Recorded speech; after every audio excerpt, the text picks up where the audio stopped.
შეიძლება მთელი ტვირთი პასუხისგებლობის გადაიტანო ერთ ადამიანზე. მლიქნელობით მე მგონია რომ ვერ დავეხმარებით ჩვენ ვერც პარტიის ლიდერს და ვერც ქვეყანას. მე მგონია რომ ყველაზე სწორი გზა არის ის რომ კონდეს სამართლიანი, პრინციპული და შეუვალი პოზიცია, რითიც მე მგონია რომ დავეხმარებით ქვეყნის უკეთეს მომავალსაც, საზოგადოების იმ ნაწილსაც, ვისთვისაც გაცნობიერებული ეს რა მნიშვნელობის საკითხია და დავეხმარებით იმ გუნდსაც კიდევ ერთხელ ვამბობ, რომელიც დღეს ხელისუფლებაშია. და მე მგონია რომ ეს არის ჩვენი როლი და პასუხისგებლობა.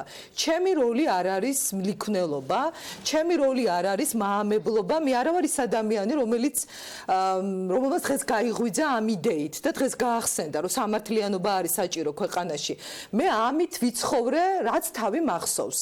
ამიტომ ბიძინა ივანიშვილს ექნება ეს პოზიცია, საჯაროდ გააცხადებს ამის თაობას თუ არ გააცხადებს. მე მას ყოველთვის ვეტყვი იმას, რაც მიმაჩნია რომ არის სწორი. რაც მიმაჩნია რომ არის სიმართლე და მე ვისურვებდი გარკვეული გზა პარტიის ლიდერისთვის თქვენ და კობახიძე ასეთი არჩევანი აქვს. მე აქვს. ვისურვებდი რომ პარლამენტის თავმჯდომარეს ასევე კონდეს პოზიცია პრინციპული ამ საკითხზე და აქვე ვამბობ კიდე სხვა შემოთავაზებებზე რომ არ მოვისმინო ახალი ვერსიები. მე არ გავხდები იმ პარლამენტის თავმჯდომარის მოადგილე არასოდეს, რომელსაც ამ პრინციპულ საკითხებთან და ფასეულობებთან დაკავშირებით არ ექნება სახელმწიფოებრივი პოზიცია. მშვიდობაში კაბინეტები და თანამდებობები დამითმია მათთვის, ვინც ამ მიზნით მოვიდა პოლიტიკაში თუ ხელისუფლებაში. ჩემთვის წყალგამყოფი არის თემა, რომელიც უკავშირდება ჩვენი შვილების ხვალიდან მომავალს. ქართული ოცნება ხელისუფლებაში არ იქნება იმდენი დროით, რამდენი ხნითაც ჩვენ ამ მოსამართლეებს ვირჩევთ.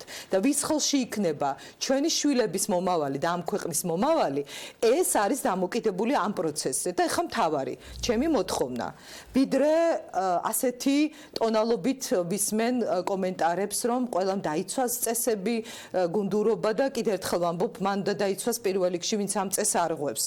და მე არავის არ ურჩევ ამ ტონში ჩემთან საუბარს. მე არავის არ ვემუქრები, ეს არის ჩემი კეთილგანწყობილი და ზრუნვით განპირობებული პოზიცია. მე გული მტკივა, იმიტომ რომ ეს გუნდი თუ ეს პოლიტიკური ძალა აი ესე ჩემს თვალწინ დაიბადა და მე არა ვარ ადამიანი, რომელსაც სულ ერთი არანაბიჯებს გადადგამს ქართული ოცნება.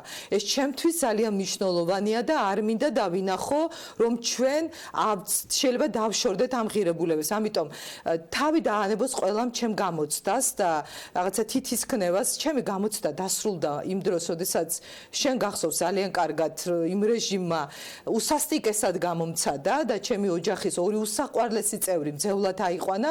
მე ნუღა გამომცდია, მე ეს გამოცდები დიდი ხნის წინ დავასრულე.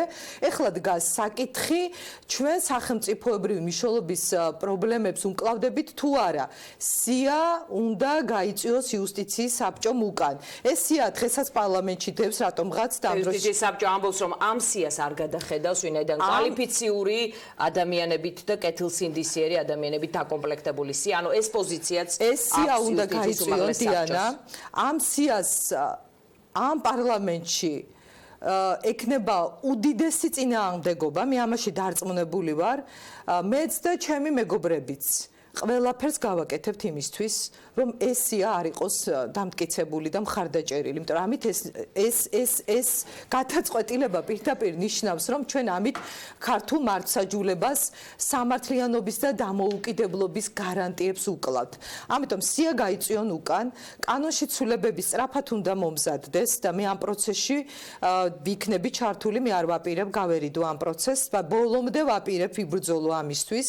უნდა შეიქმნას ისეთი სტანდარტები და სწრაფად შეიძლება მოხდეს, იმიტომ რომ ჩვენ ამაზე მუშაობა დაწყებული გქონდა, რომლითაც ბარიერი გაჩნდება, ფილტრი გაჩნდება კანონის დონეზე, რომ იუსტიციის საბჭომ არ დადოს ისეთივე სია პარლამენტის წინაშე კენჭისყრისთვის, რომელიც იგივე მოცემულობაში ჩაგვაყენებს. და რეკლამის შემდეგ